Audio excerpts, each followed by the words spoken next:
और बाकी कुछ एक भगत भाई बहन है, मैं तो आजकल बिल्कुल साइड में हूं हर किसी से, क्योंकि समय है नहीं, फालतू में क्यों समय बर्बाद करें। तो कुछ एक भगत भाई बहन है, वो आपस में लगे रहते हैं, कोई उधर से वीडियो बनाता है, कोई उधर से वीडियो बनाता है।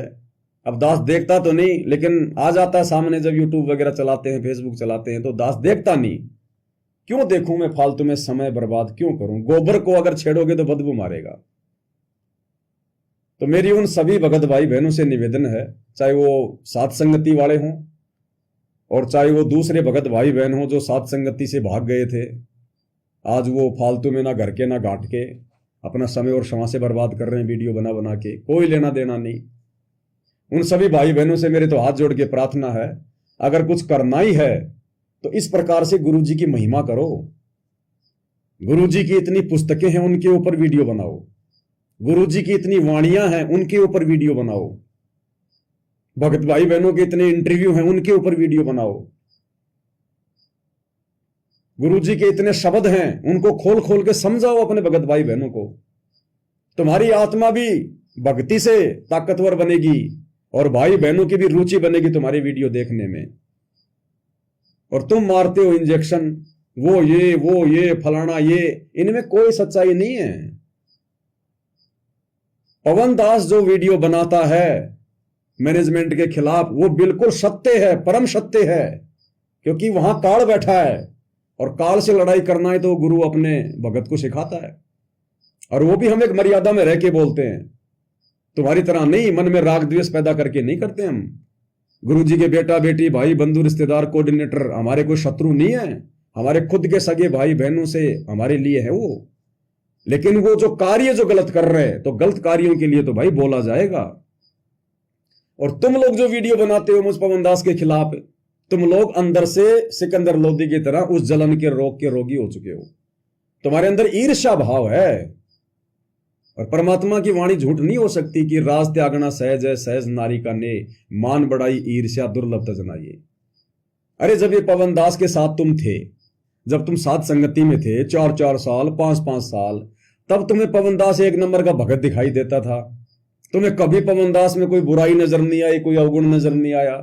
और जब तुम लोग जानबूझ के गलतियां करते हो और पवन दास के सामने बात आती है, और पवन दास जब ज्ञान आधार से दूसरे भाई बहनों को समझाने के लिए तुम्हारी गलतियां सार्वजनिक करता है, तो फिर पवन दास तुम्हारे लिए पाखंडी हो गया, दुश्मन हो गया, तुम्हारा काल का दूत हो गया तुम्हारे लिए।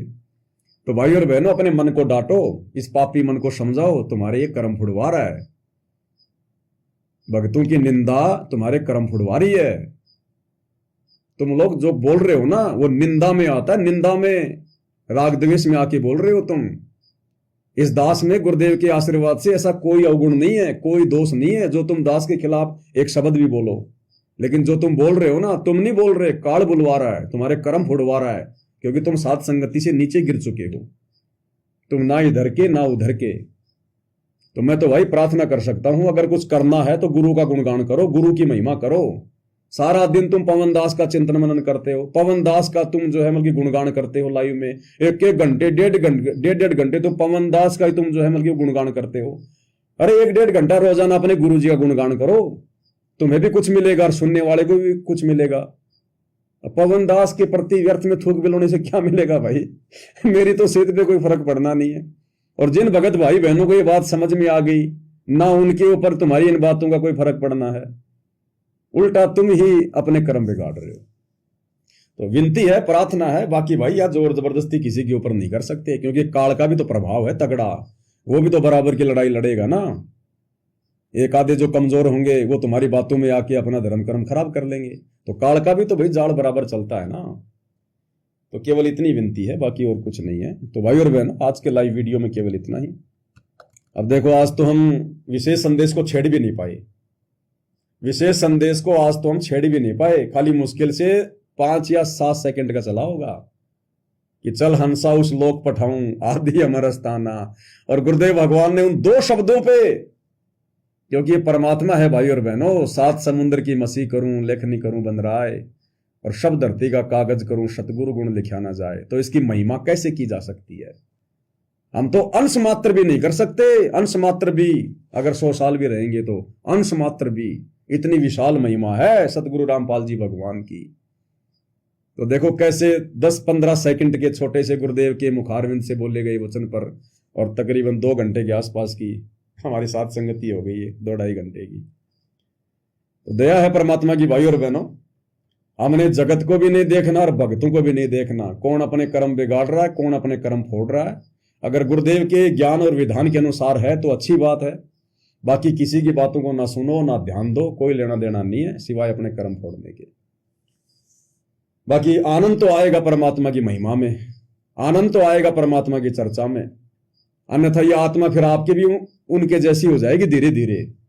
अगर आप कुछ ऐसे फालतू के लोगों के वीडियो देखोगे जब वो लाइव आते हैं, एक दूसरे की निंदा चुगली है, राग द्वेष, तो धीरे धीरे काल क्या करेगा, तुम्हें भी उन्हीं रंगों में रंग लेगा, क्यों तुम्हारी आत्मा को वो लोग मैला कर रहे हैं।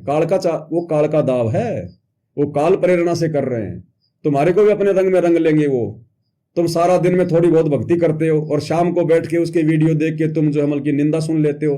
तो निंदा करना और सुनना, तुम दिन में 12 घंटे भक्ति करो, 5 मिनट किसी की निंदा कर लो या सुन लो, तुम्हारा 12 घंटे का भजन नष्ट, तुम्हारा 12 घंटे का भजन समाप्त है। तो क्यों हम ऐसी आफत मोल लें। परमात्मा ने हमारे को इतना सिलेबस दे रखा है, हमने गुरु जी की महिमा भक्ति से समय नहीं है, 1-1 घंटा क्यों बर्बाद करें हम उनका। तो वर्तमान में जो विशेष दया परमात्मा ने सात संगतियों पे जो बख्श रखी है, ये है आत्मा की खुराक। गुरु जी की भक्ति के साथ साथ आत्मा को दृढ़ता यहां से मिलेगी, राग द्वेष ईर्ष्या से नहीं मिलेगी। तो आज के वीडियो में केवल इतना ही। परमात्मा हम सबको आशीर्वाद दे, सद्बुद्धि दे, हमारा मार्गदर्शन करें परमात्मा, भरमने और भटकने से बचाएं। बंदी छोड़ सतगुरु रामपाल जी भगवान की जय हो।